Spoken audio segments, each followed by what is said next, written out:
धन्यवाद सभापति महोदय, आपने आज बजट पर बोलने का अवसर प्रदान किया। 78 पेज के इस बजट भाषण में देश के जरूरतमंद आदिवासी, दलित, पिछड़े, किसान, मजदूर एवं शिक्षित बेरोजगारों के हितों का कोई विशेष ध्यान नहीं दिया गया है। डबल इंजन के इस बजट में जरूरतमंद लोगों की उपेक्षा की गई है। माननीय सभापति महोदय, मैं विशेषकर इस बजट पे शिक्षा को लेके और विशेषकर आदिवासी बाहुल्य क्षेत्र में शिक्षण जो सस्ता है, इनकी भौतिक जो सुविधाओं को लेके आज थी बड़ी, क्योंकि हमेशा राज्य सरकार कहती है कि केंद्र का विषय है, समग्र शिक्षा के तहत वहां से बजट आता है, केंद्र कहता है कि राज्य का विषय है। आज राजस्थान राज्य का भी बजट आया, दोनों बजटों को हमने देखा, लेकिन राजस्थान के अंदर शिक्षण व्यवस्था को लेके जो हालात हैं, वर्तमान राजस्थान में 2,80,000 स्कूलों के कमरे में बच्चे बैठने लायक नहीं है, 2 लाख से अधिक कक्षा जर्जर हैं। और इस वर्तमान सरकार ने 1500 प्राथमिक और उच्च प्राथमिक विद्यालय 3 से 4 किलोमीटर दूरी जो सीनियर स्कूल है उसमें मर्ज करने का काम करके बच्चों को शिक्षा से वंचित करने का काम किया है। 100 से अधिक स्कूलें बंद कर दी गई है और वर्तमान में टेंट के नीचे, पेड़ के नीचे और किराए के मकान में सरकारी विद्यालय चल रहे हैं। हमें उम्मीद थी कि इस बजट में शिक्षा को लेकर विशेषकर राजस्थान के आदिवासी बाहुल्य क्षेत्र के लिए विशेष पैकेज आएगा, लेकिन ऐसा कुछ हुआ नहीं है। आज देखा राजस्थान के बजट में भी एक ऊंट के मुंह में जीरा वाली बात करके अतिश्री करने का काम किया है। माननीय सभापति महोदय, वर्तमान समय के अंदर इस देश को हम कहते हैं कि आत्मनिर्भर भारत बनाना है।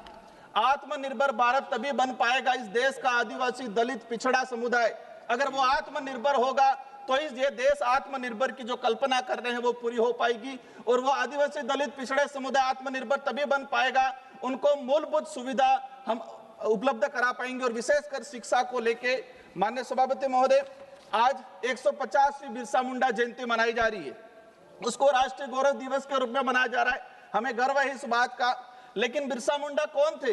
बिरसा मुंडा उस समय तात्कालीन समय में जमींदारों और अंग्रेजों के लिए वो एक विद्रोही थे, देशद्रोही थे। और आज हमारे लिए वो एक क्रांतिकारी है, एक भगवान है, एक आदर्श है। वो जल जंगल जमीन की लड़ाई लड़ते थे। वही आज का हिड़मा, आज के परिप्रेक्ष्य में आपकी नजर में वो नक्सलवादी है, लेकिन हो सकता है कि भविष्य में के आने वाली पीढ़ी के लिए वो बिरसा के रूप में जाना जाए। आज बस्तर आदिवासी पूरा जो इलाका है, अब आप नक्सलाइट के नाम से भगवान बिरसा मुंडा को हिडमा के साथ कैसे तुलना? सभापति महोदय, मैं उस बात को जानना चाह रहा हूं कि आदिवासी बाहुल्य क्षेत्र का युवा हथियार क्यों पकड़ रहा है? हमें कलम कागज को पकड़ाने की जरूरत थी, लेकिन वो हथियार पकड़ रहा है। मैं आपको बताना चाहूंगा कि हम कह रहे हैं, सरकार कह रही है, हम भी चाहते हैं, और मैं इस सदन से अपील करना चाहता हूं उस क्षेत्र के आदिवासी युवाओं को कि जल जंगल जमीन की लड़ाई आपको कलम और कागज से लड़ने की जरूरत है, हथियार उठाने की जरूरत नहीं है। ये समय अलग आया है। मैं बताना चाहूंगा कि जो नक्सलाइट उन्मूलन के नाम से कांग्रेस सरकार ने भी सलमा जुडोम करके अभियान चलाया, 2005 से लगा के 2011 तक चलाया। उस समय क्या हुआ? एक खूनी संघर्ष हुआ, एक खूनी खेल खेला गया सरकार के द्वारा। 500 आदिवासी नक्सली के नाम से मारे गए। उस समय 800 से अधिक हमारे जवान शहीद हुए और 1500 से अधिक आम आदिवासी मारा गया और हजारों आदिवासी बहन बेटियों के साथ बलात्कार हुआ।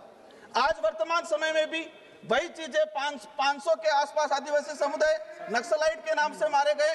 सभापति महोदय, ये बात इसलिए बता रहा हूं कि आज हम जिसको नक्सलाइट कह रहे हैं वो इस देश का आदिवासी है और ये भी जानना पड़ेगा कि इस देश का मूल मालिक है। आप इस सदन के सभापति महोदय, आप इस सदन के जिम्मेदार सदस्य, माननीय सभापति महोदय, सदन के जिम्मेदार सदस्य, आदिवासियों के हक अधिकार की बात आती है। क्या आप उन नक्सली, माननीय सभापति महोदय, उनको महिमा मंडित करने का काम करेंगे? माननीय सभापति महोदय, इस देश का आदिवासियों के साथ अगर वो जल जंगल जमीन के अधिकार की बात कर रहा है, मैं मानता हूं वो हथियार उठा रहा है, मैं ये भी चाहता हूं वो खत्म होना चाहिए, लेकिन उनको हथियार चाइना से लाके देने वाले लोग कौन हैं, ये भी सफाई होनी चाहिए। मार्च 2026 में नक्सलाइट खत्म होना चाहिए, लेकिन जो बड़े लोग कौन है जो हथियार सप्लाई कर रहे हैं, समाप्त करें, वो लोग कौन है? माननीय सभापति महोदय, मेरे क्षेत्र आज अंग्रेजी शासन काल में कई अत्याचार हुए।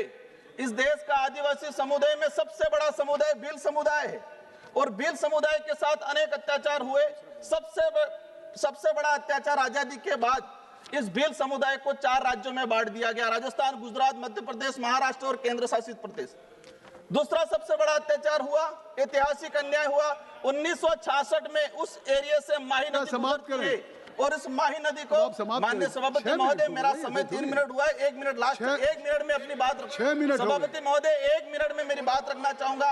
मैं जो चाहता हूं कि माही और कड़ना जो बांध बने हुए, उन बांधों पे बृहद सिंचाई परियोजना करके बांसवाड़ा, डूंगरपुर आदिवासी बाहुल्य क्षेत्र की जनता को लाभ पहुंचाया जाए। धन्यवाद। साथ ही सभापति महोदय, हमारी जो मांग है, हम चाहते हैं कि अच्छा एजुकेशन, अच्छा हेल्थ, सबसे पिछड़ा हुआ इलाका, एनीमिया, आज बच्चे कुपोषित हैं। क्यों कुपोषित है? हम कह रहे विकसित भारत, लेकिन इस देश के आदिवासियों के साथ अगर अन्याय नहीं होगा तो हमें इस देश को विकसित भारत की कल्पना पूरी नहीं हो सकती है। माननीय सभापति महोदय, अंतिम मेरी जो मांग है, मेरी मांग ये है कि रोजगार गारंटी को लेके बड़ा इशू चल रहा है वर्तमान में। 125 दिन करने की बात कर रहे हो, लेकिन पिछले 2 साल में 100 दिन कितने लोगों को दिए गए? ये सबसे दूसरे, वर्तमान में इस क्षेत्र के अंदर आज हम देख रहे हैं आंगनवाड़ी कार्यकर्ता के लिए मेरा अनुरोध है कि 4,500 के अंदर केंद्र सरकार जो दे रही है उससे घर नहीं चल सकता है, तो हमें कम से कम 10,000 रुपये उनको देना चाहिए। और साथ ही जो वर्तमान समय के अंदर जो स्कूलों के अंदर पोषाहार बनाने वाले जो महिलाएं हैं, उनको 1,000 रुपये दिया जा रहा है। 1,000 रुपये में कैसे घर चलेगा इनके लिए?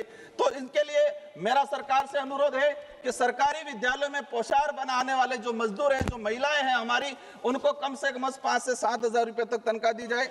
साथ ही लखपति दीदी के नाम से इस देश की महिलाओं के साथ एक सलाह किया जा रहा है। माननीय सभापति महोदय, मेरा अंतिम मांग रही है, मैं अब कुछ नहीं बोलूंगा, भाषण आप हो सकता है किसी को दिक्कत हो जाए। मेरी मांग यही है मूल रूप से कि आदिवासी बाहुल्य क्षेत्र के अंदर शिक्षा व्यवस्था, स्वास्थ्य व्यवस्था पे सरकार विशेष ध्यान दे। माही और कड़ना बड़ा प्रोजेक्ट है, इस प्रोजेक्ट से बृहद सिंचाई परियोजना, और जो जल जंगल जमीन में आदिवासी जो हजारों सालों से रह रहा है उसके पास कागज नहीं है, कागजी अधिकार नहीं है। अब मैडम एक बात समझनी पड़ेगी, मैडम इस बात को समझना पड़ेगा कि कागज कब जाएगा? जब एजुकेशन जाएगा तो कागज जाएगा। हमने उनको एजुकेशन ही नहीं दिया है, अब एजुकेशन ही नहीं दिया तो वो कागज कैसे जाए? धन्यवाद सभापति महोदया। मुझे बजट वर्ष 2026-27 के समर्थन में बोलने का अवसर देने के लिए आपका बहुत बहुत आभार। इसमें कोई अतिशयोक्ति नहीं है कि 12 बरस पहले जब यशस्वी प्रधानमंत्री श्री नरेंद्र मोदी ने